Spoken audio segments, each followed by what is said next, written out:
Hello, and welcome to today's show, Legacy Living, Make Your Life Count. I'm your host, Dr. Gloria Burgess, international leadership expert and trusted advisor. Welcome to Legacy Living, Make Your Life Count. I'm delighted that you joined me today. I want to give a great big thank you and shout out to all of you listening today, all around the world. I'm delighted and so grateful that you joined me. I want to let you know that I've made a few changes to my show. The first change is that I want you to know a little bit more about me and that you can now find my podcasts under the heading of management on some of our listening platforms. That's right, management. So, if you're just finding me and tuning in for the very first time, I want you to know that I'm a leader and an entrepreneur. In fact, I have founded or co-founded not one, not two, but 3 successful businesses. Or maybe I should say 3 successful organizations, because 1 is a nonprofit and 2 are for-profit businesses. Yes, that's right. Now, before I became an entrepreneur, which was over 25 years ago now, I worked in corporate America for some really big companies like Xerox and Citibank. I also worked in higher education as an administrator and as a professor. As a matter of fact, I still do a little professing every now and then. I'm also a founding partner with the John Maxwell team, and I'm one of their faculty members as well, where I help all kinds of people leave their job, their job, and start their own business. I help speakers and coaches and trainers hone and polish their skills as well. So, if you're looking for a dynamic speaker to open or close an event, or if you need a caring and experienced coach or a trusted advisor or thought partner to help you with your business strategy or to develop the leaders in your organization, let's talk about how I can serve you and add value to you and your team. You can connect with me via LinkedIn or on Facebook.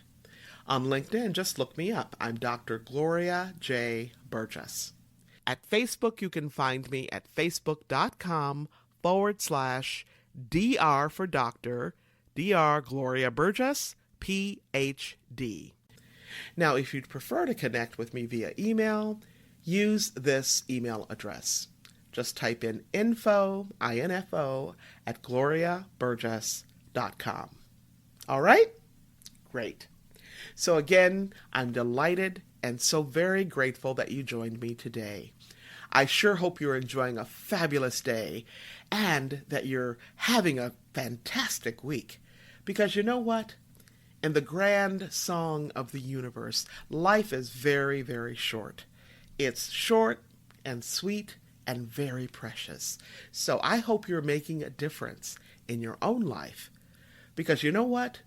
When you do, you also make a difference in someone else's life.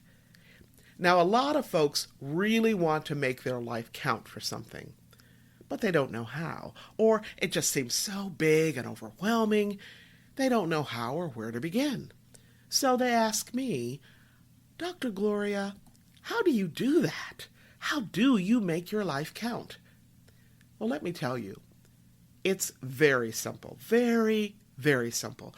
You make your life count day by day, step by step, smile by smile, every single day, 365, 24/7.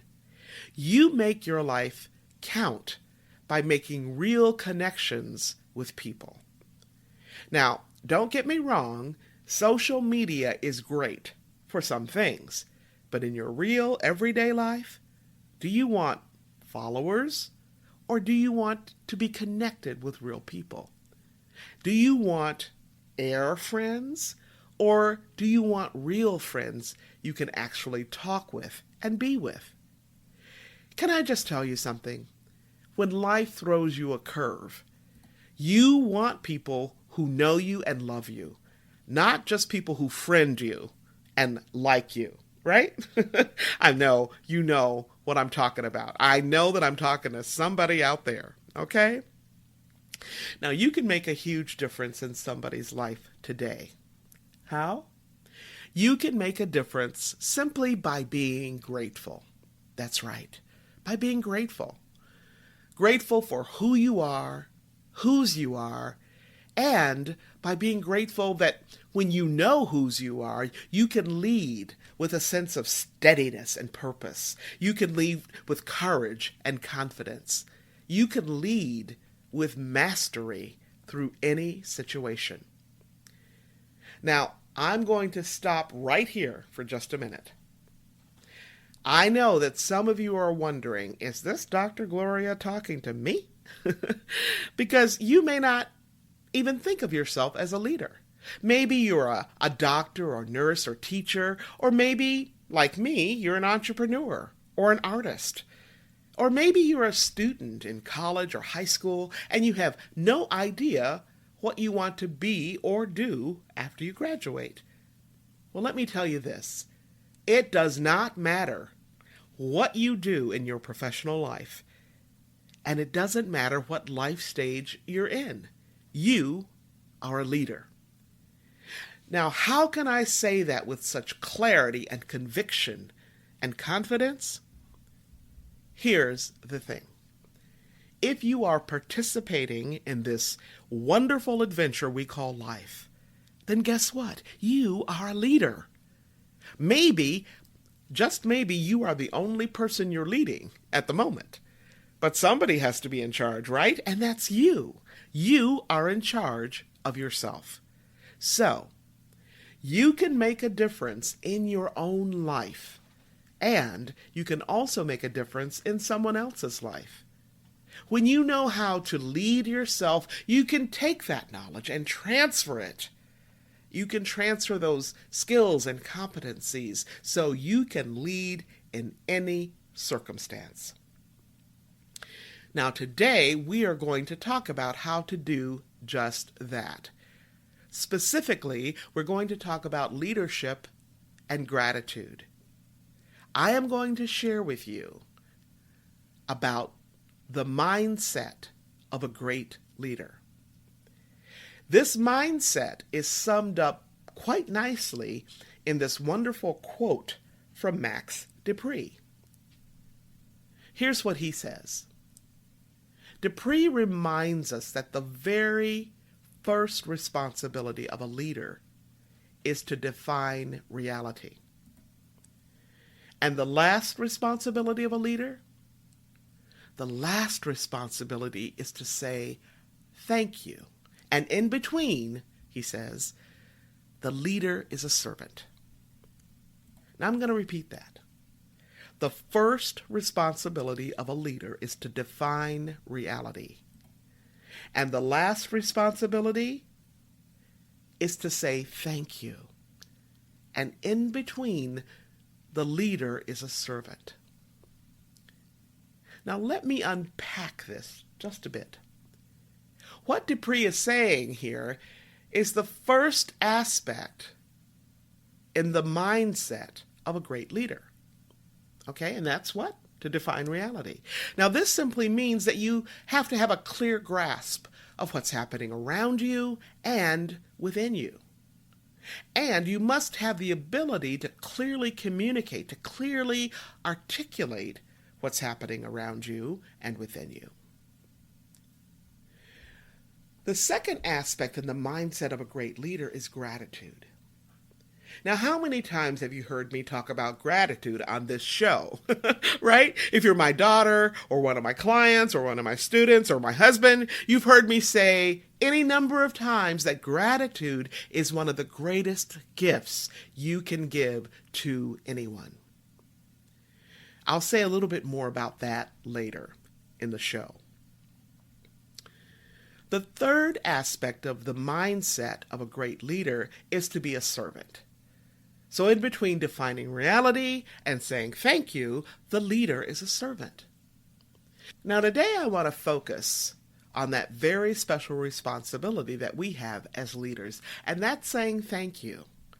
The responsibility of expressing our gratitude. I've done quite a bit of research on gratitude, and as I said earlier, I'm constantly reminding my clients, my students, my family about the power of gratitude. Now, my sisters and I grew up steeped, I'm talking about steeped, in learning about and practicing the power of counting our blessings, the power of love, the power of respecting others, the power of honoring our elders and everyone else in our personal village, right? Now, all of these things, all of these practices are aspects of gratitude. In fact, one of my mentors refers to them as the long arms of gratitude. I just love that.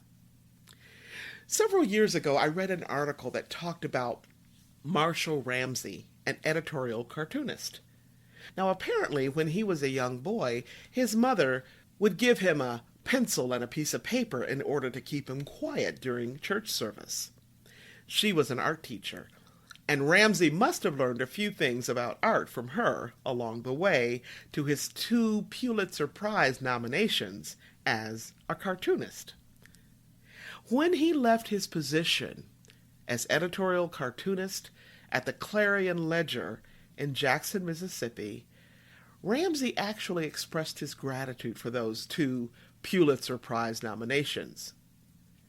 More importantly, he named the various people who made a way for him to achieve that level of excellence along the way.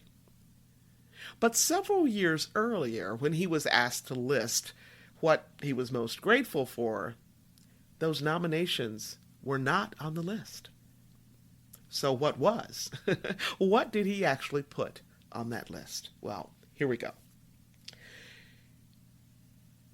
He was grateful for his very first job after college, which was as a high school janitor. He was grateful for a major recession because it compelled him to take a part-time job.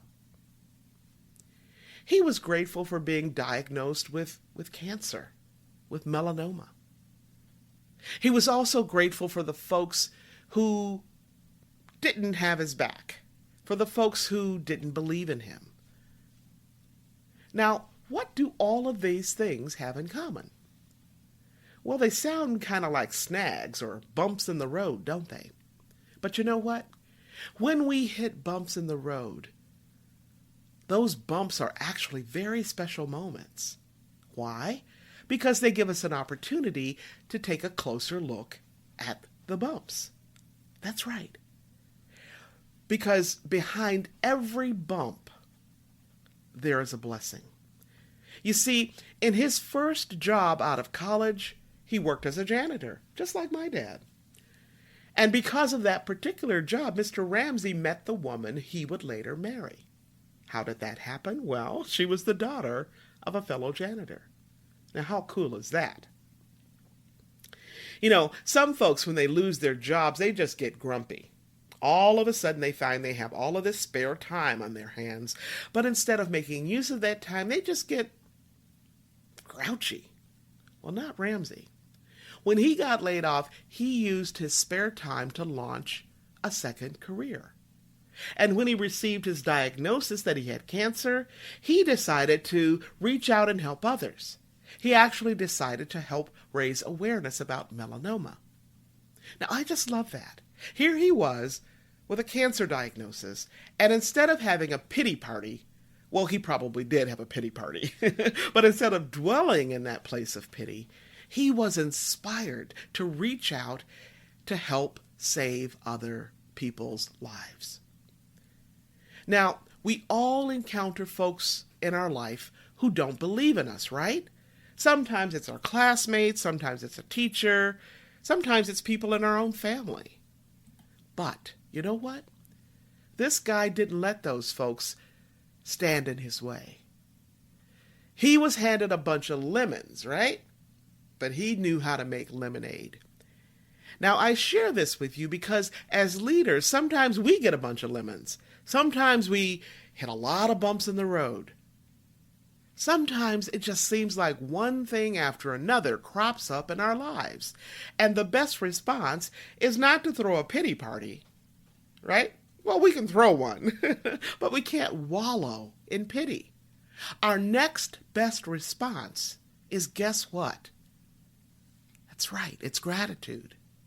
We must cultivate an attitude of gratitude, which means that we must be able to identify, pay attention to, and appreciate the negative forces, the negative people, the negative events in our lives, so that we can be intentional to harvest what we learn and to reap the many benefits that come our way as a result of those negative experiences. Research shows that when you can be grateful rather than hateful about bad experiences, you can actually see the silver lining and see behind what appears to just be a big, fat, gloomy cloud. By being grateful instead of hateful, you can give your psychological and physical immune system a leg up. You can actually give it a boost, right? And you can rewire your brain. In fact, you can alter your brain and your mindset so that gratitude can become a way of moving through the world. It can become a habit, okay? It can become a practice, the way that you approach life. When I was a little girl, my parents insisted that I appreciate who I was. Okay, that I appreciate whose I was, that I appreciate my sisters, that I appreciate them, okay, that I appreciate my teachers, my neighbors, my friends, even when we didn't see eye to eye, even when they said mean things to me, even when people or events became bumps in my road.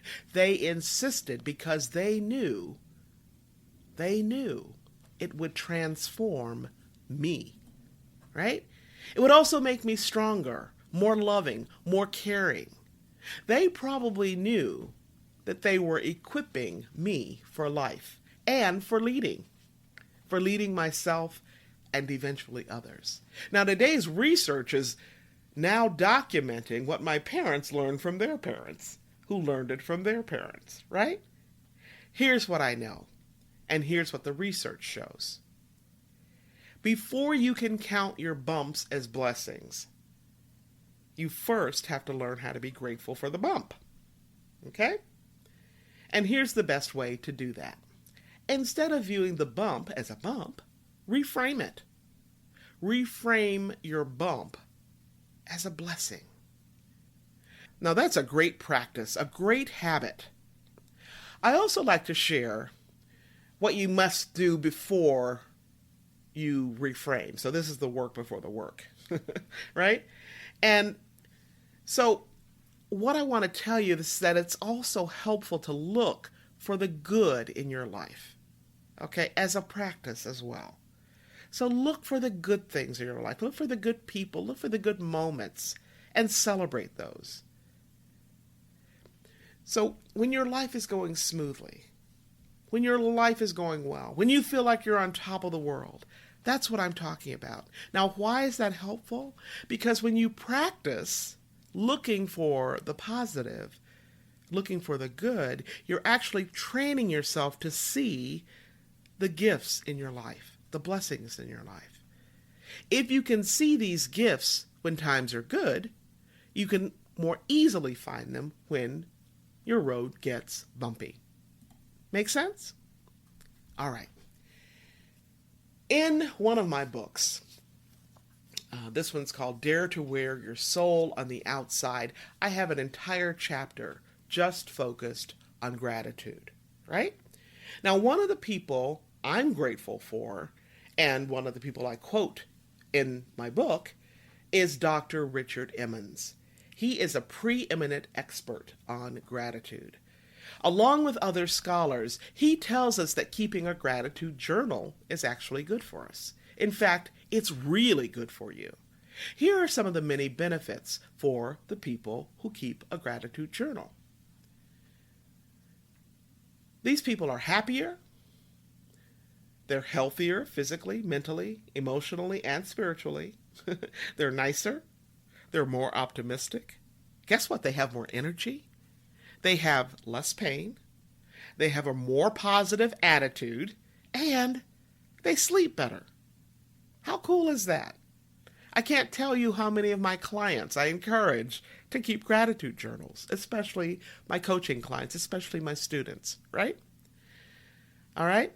Now, because your brain is wired to respond to threats, first and foremost, you have to be very intentional about reprogramming yourself, reprogramming your brain, so that gratitude becomes your go-to response, instead of the typical knee-jerk response when you hit that inevitable bump in the road. Now, research tells us that we actually need to practice gratitude frequently and to practice it with a degree of emotional intensity, right? Okay? We have to be on purpose. We have to be intentional about this. Now, I want you to try this. Recall or recreate or actually, immerse yourself in a direct experience of gratitude. And be sure that this experience lasts for at least a half a minute, okay? 30 seconds or more, all right? Now, this could actually be an experience of a beautiful sunrise. Or you could be remembering, okay, calling up that memory of beautiful sunrises that you have encountered, right? One of my mentors lives on the Atlantic Ocean, and he sends out videos of beautiful sunrises. Okay? You can also hear in these videos that he sends the soft sounds of the waves lapping against the shore. So it could be a sunrise, a sunset, or maybe it's a memory of you holding your son or your daughter for the very first time. Or someone on your team who just made your day, right?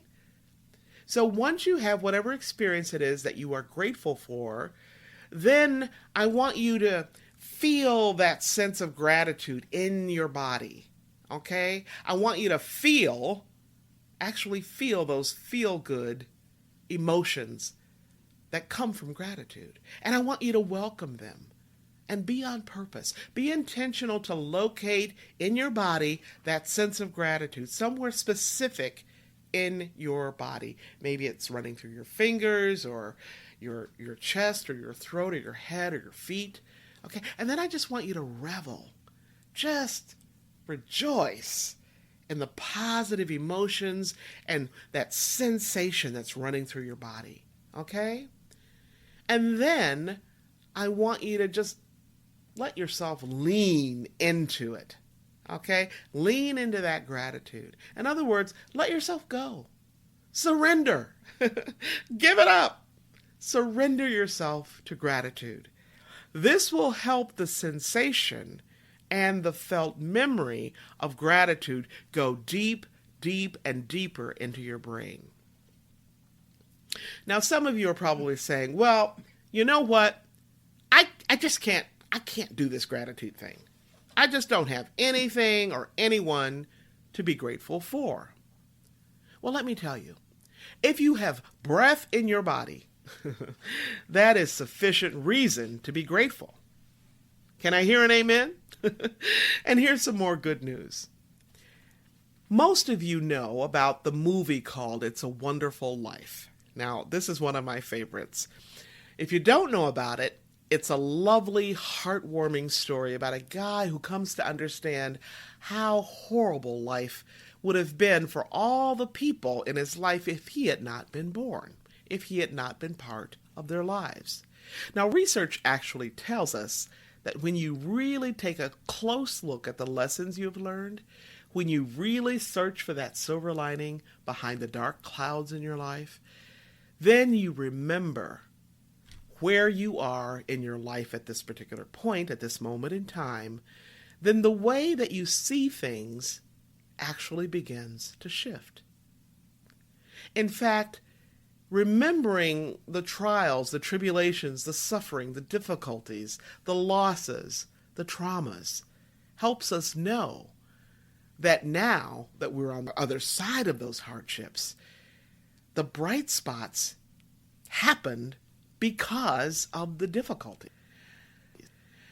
Now, when you recall how hard your life once was and the road you traveled to be here now, the road you traveled and how far you have traveled, you actually set up a clear contrast in your mind.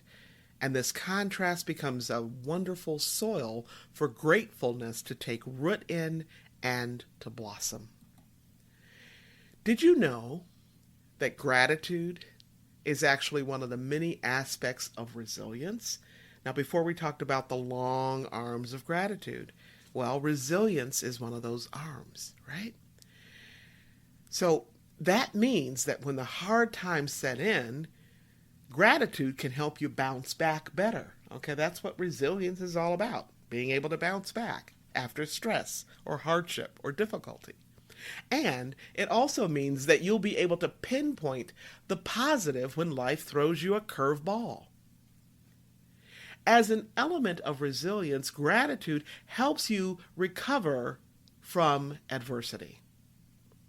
Now, earlier I mentioned that when you make gratitude a habit, it can become part of your physical and psychological immune system that will help you transform trauma into opportunity, pain into possibility, turning your victim mindset into a victorious mindset.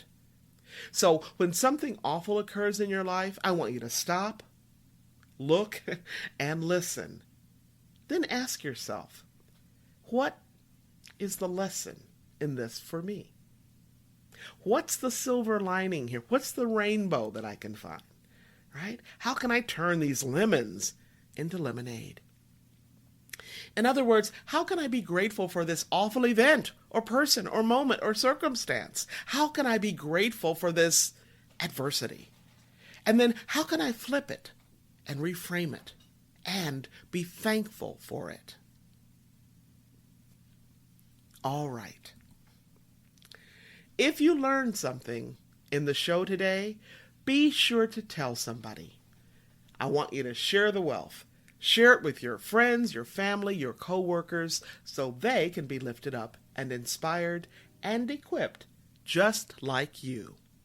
You know what? One of the biggest gifts you can give to someone else is to give them the gift of you.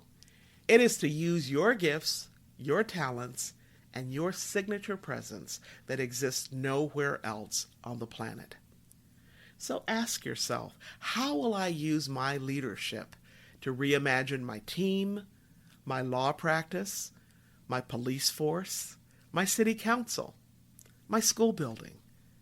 How can I provide a lifeline to someone I may never know so that you can make a difference in your own life and in the lives of others? As we continue to celebrate the majestic music of your life, I want to celebrate you for making your life count. Be sure to join me next week. Now, if you missed last week's show or any part of this week's show, you can listen to the recording at your convenience. You can even listen to it on the go. Check it out at iTunes, Audible, Alexa, SoundCloud, iHeart, TuneIn, Spreaker.com, Talk Network Radio, and so many other places. Or you can tune in right here at Talk Network Radio. That's www.talknetworkradio.com/hosts/legacy living. That's talknetworkradio.com/hosts/legacy living. You can learn more about my work and Legacy Living Make Your Life Count by visiting the Gloria Burgess website.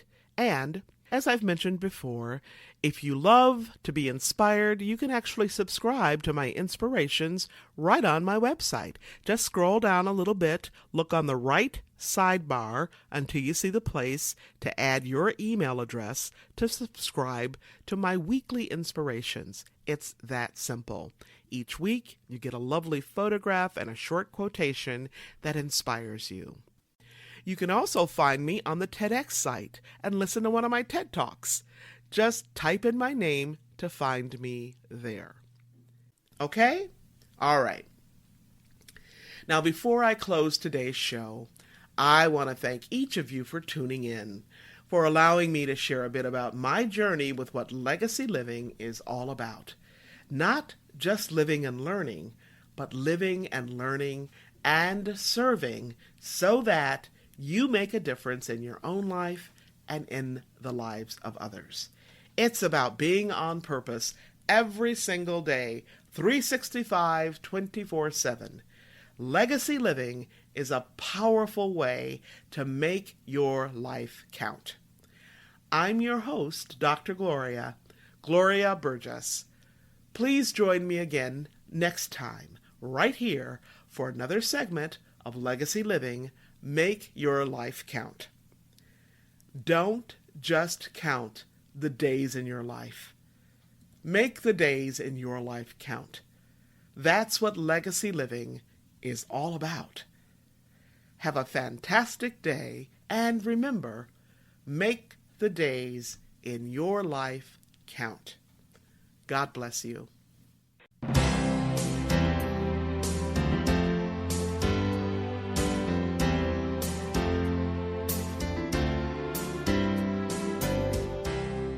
That's our show today. I'm your host, Dr. Gloria Burgess. I hope you'll join me again next time. Until then, don't just count the days in your life. Make the days in your life count. That's what legacy living is all about. Here's to you. Have a fantastic day, and be sure to make it a yes kind of day. Remember to celebrate the music of your life. Make the days in your life